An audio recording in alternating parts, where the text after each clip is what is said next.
Okay, ಈ ವಿಡಿಯೋದಲ್ಲಿ ಆಡಿಯೋದ background noise ಯಾವ ಥರ ರಿಡ್ಯೂಸ್ ಮಾಡೋದು ಅಂತ ನೋಡೋಣ. ನೀವು ಫಾರ್ ಎಕ್ಸಾಂಪಲ್ ಯಾವುದೋ ಒಂದು ವೀಡಿಯೋ ಶೂಟ್ ಮಾಡಬೇಕಾದ್ರೆ ಎಲ್ಲಾದರೂ ಔಟ್‌ಡೋರ್ಸಲ್ಲಿ ಶೂಟ್ ಮಾಡಿರ್ತೀರ.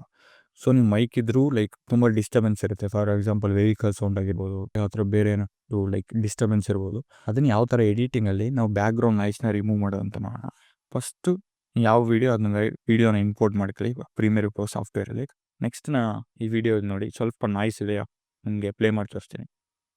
ಬೆಸ್ಟ್ ಪಾರ್ಟ್ ಏನಂದ್ರೆ ಈ ಪ್ರೋಗ್ರಾಮ್ಗೆ ಫುಲ್ ಹಾರ್ನ್ ಸೌಂಡ್ ಆಗಿರ್ಬೋದು, ತುಂಬ ಆ ಟ್ರಾಫಿಕ್ ಸಿಗ್ನಲ್ ಗಾಡಿಗಳು ನಿಂತರೆ ಸೌಂಡ್ ಯಾವ ಥರ ಇರುತ್ತೆ ಆ ಥರ ಇದೆ. ಸೊ ಇದನ್ನು ಸ್ಟಾರ್ಟಿಂಗಲ್ಲಿ ನಿಮ್ಗೆ ತುಂಬ ಬ್ಯಾಕ್ಗ್ರೌಂಡ್ ನಾಯ್ಸ್ ಇದೆ. ಇದನ್ನು ರಿಮೂವ್ ಮಾಡೋದು ಏನಿಲ್ಲ. ಇದನ್ನು ರಿಮೂವ್ ಮಾಡಬೇಕಂದ್ರೆ ಎಫೆಕ್ಟ್ಸ್ ಪ್ಯಾನಲ್ಗೆ ಹೋಗಿ ಅಲ್ಲೋಗ್ಬಿಟ್ಟು ಡಿ ನಾಯ್ಸ್ ಅಂತ ಒಂದು ಎಫೆಕ್ಟ್ ಇದೆ, ಅದನ್ನು ಡ್ರ್ಯಾಗ್ ಆ್ಯಂಡ್ ಡ್ರಾಪ್ ಮಾಡಿ ನಿಮ್ಮ ಆಡಿಯೋಗೆ ಮಾಡಿದ ತಕ್ಷಣ ಅಪ್ಲೈ ಆಗ್ಬಿಟ್ಟಿರುತ್ತೆ. ಈಗ ಪ್ಲೇ ಮಾಡಿ ನೋಡಿ, ನಾಯ್ಸ್ ಇದೆ ಬಟ್ ಸ್ವಲ್ಪ ರಿಡ್ಯೂಸ್ ಆಗಿದೆ. ಇನ್ನೂ ಅದನ್ನು ಯಾವ ಥರ ಅಡ್ಜಸ್ಟ್ ಮಾಡೋದಂದರೆ ಎಫೆಕ್ಟ್ ಕಂಟ್ರೋಲ್ ಪ್ಯಾನಲ್ಗೆ ಹೋಗಿ, ಅಂದರೆ ನೀವು ಯಾವ ಎಫೆಕ್ಟ್ ಡ್ರ್ಯಾಗ್ ಆ್ಯಂಡ್ ಡ್ರಾಪ್ ಮಾಡಿದ್ನೋ ಅದನ್ನ ಅಡ್ಜಸ್ಟ್ ಮಾಡಬೇಕು, ಪ್ಯಾರಾಮೀಟರ್ನ ಅದನ್ನು ಚೇಂಜ್ ಮಾಡಬೇಕು ಅನ್ನೋದ್ರೆ ಎಫೆಕ್ಟ್ ಕಂಟ್ರೋಲ್ ಪ್ಯಾನಲ್ಗೆ ಹೋಗಬೇಕು. ಸೊ ಎಫೆಕ್ಟ್ ಕಂಟ್ರೋಲ್ ಪ್ಯಾನಲ್ಗೆ ಹೋಗ್ಬಿಟ್ಟು ಕಸ್ಟಮ್ ಸೆಟಪ್ ಅಂತ ಐತೆ, ಅಲ್ಲಿ ಎಡಿಟ್ ಅಂತ ಐತೆ, ಅದನ್ನು ಕ್ಲಿಕ್ ಮಾಡಿದ ತಕ್ಷಣ ಇಲ್ಲಿ ನೋಡಿ ಇದು ಎಷ್ಟಲ್ಲಿದೆ ಅಂದರೆ ಒಂದು ಇಲ್ಲಿ ರೈಟಲ್ಲಿ ತೋರಿಸುತ್ತೆ ಅಮೌಂಟ್ ಅಂತ, ರೈಟ್ ಸೈಡ್ ಅಲ್ವಾ. ಹಂಗಂದರೆ 40% ನಾಯ್ಸ್ ರಿಡಕ್ಷನ್ ಅಪ್ಲೈ ಮಾಡಿದ್ದೀನಿ ಅಂತ. ಸೊ ನಾನು ಸ್ವಲ್ಪ ಒಂದು 60 ಕೊಡ್ತೀನಿ. 60 ಕೊಟ್ಟಿದ ತಕ್ಷಣ ನೋಡಿ ಪ್ಲೇ ಮಾಡೋಣ, ರೆಡ್ಯೂಸ್ ಆಯಿತು.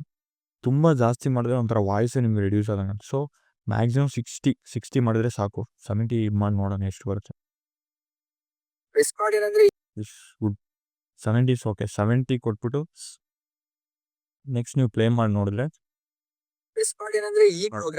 ನಾಯ್ಸ್ ನಿಮಗೆ ರೆಡ್ಯೂಸ್ ಆಯಿತು, ಕಂಪ್ಲೀಟ್ ನಾಯ್ಸ್ ನೋಡಿ. ಬಿಫೋರ್ ಆಫ್ಟರ್ ನೋಡೋಣ. ಇನ್ನು ಈ ಎಫೆಕ್ಟ್ನ ಆಫ್ ಮಾಡ್ತೀನಿ ನೋಡಿ. ಫುಲ್ ಹೆವಿ ನಿಮಗೆ ಒಂಥರ ಹೆವಿ ಬ್ಯಾಕ್ಗ್ರೌಂಡ್ ಸೌಂಡ್ ಕಾಣಿಸುತ್ತೆ. ಈ ಎಫೆಕ್ಟ್ ನಾನು ಮಾಡ್ತೀನಿ ನೋಡಿ. ಬೆಸ್ಟ್ ಹೆರಿಂಗ್ ಕಂಪ್ಲೀಟ್ ನೋಡಿ, ಕಂಪ್ಲೀಟ್ ನಮ್ಮ ನಾಯ್ಸ್ ಎಲ್ಲ ಬ್ಯಾಕ್ಗ್ರೌಂಡ್ ನಾಯ್ಸ್ ಎಲ್ಲ ರಿಮೂವ್ ಆಯಿತು. ಸಮ್ಟೈಮ್ಸ್ ಈ ಎಫೆಕ್ಟ್ ಅಪ್ಲೈ ಮಾಡಿದ ತಕ್ಷಣ ನಿಮಗೆ ಮಾತಾಡ್ತಿರೋ ಆಡಿಯೋ ವಾಯ್ಸ್ ತುಂಬ ಕಡಿಮೆ ಆಯಿತು ಅನಿಸಿದ್ರೆ ನೀವು ಗೈನ್ ಅಪ್ಲೈ ಮಾಡಿ ಸ್ವಲ್ಪ ಗೈನ್ ಇನ್ಕ್ರೀಸ್ ಮಾಡಿ ನೋಡಿ. ಈ ಬ್ಯಾಕ್ಗ್ರೌಂಡ್ ನಾಯ್ಸ್ ಇನ್ನೂ ತುಂಬ ಪರ್ಫೆಕ್ಟಾಗಿ ರಿಮೂವ್ ಮಾಡಿ ಕ್ವಾಲಿಟಿ ಇನ್ನೂ ಚೆನ್ನಾಗಿರ್ಬೇಕಂದ್ರೆ ತುಂಬ ವೆಬ್ಸೈಟ್ಸ್ ಬಂದೈತೆ, ಅದೆಲ್ಲ ಮುಂದೆ ಹೋಗ್ತಾ ವೀಡಿಯೋಸಲ್ಲಿ ನೋಡೋಣ. ಸೊ ನಾಯ್ಸ್ ರಿಡಕ್ಷನ್ ಬಗ್ಗೆ ಇಷ್ಟು ಗೊತ್ತಿದ್ರೆ ಸಾಕು. ದಿಸ್ ಇಸ್ ಬೇಸಿಕ್ ಅಬೌಟ್ ಯಾವ ಥರ ಒಂದು ಬ್ಯಾಕ್ಗ್ರೌಂಡ್ ನಾಯ್ಸ್ನ ರಿಮೂವ್ ಮಾಡೋದು.